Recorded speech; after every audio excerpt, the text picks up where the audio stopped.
Partai Amanat Nasional, PAN, mengajukan permohonan penghentian pemberian gaji, tunjangan, dan fasilitas lain yang seharusnya didapat oleh Eko Hendro Purnomo atau Eko Patrio dan Satria Utama atau Uya Kuya. Ketua fraksi PAN Putri Zulkifli Hasan menjelaskan bahwa penghentian pemberian hak-hak tersebut diajukan karena pihaknya tengah menonaktifkan Eko dan Uya dari keanggotaan di DPR RI. Fraksi PAN sudah meminta agar hak berupa gaji, tunjangan, dan fasilitas lain yang melekat pada jabatan anggota DPR RI dengan status nonaktif dihentikan selama status tersebut berlaku.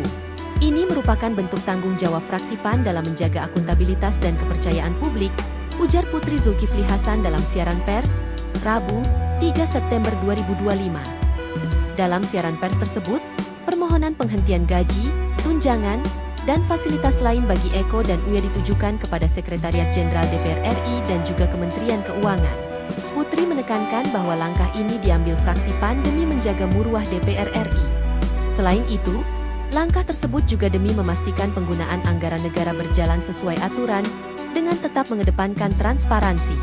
Sebelumnya, fraksi Partai Nasdem DPR RI juga meminta penghentian pemberian gaji, tunjangan, dan seluruh fasilitas lain yang melekat pada Ahmad Sahroni dan Nafa Urbach selama mereka menjadi anggota legislatif.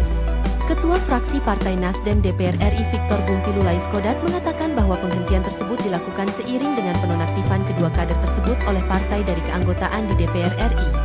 Download Tribun X sekarang, menghadirkan lokal menjadi Indonesia.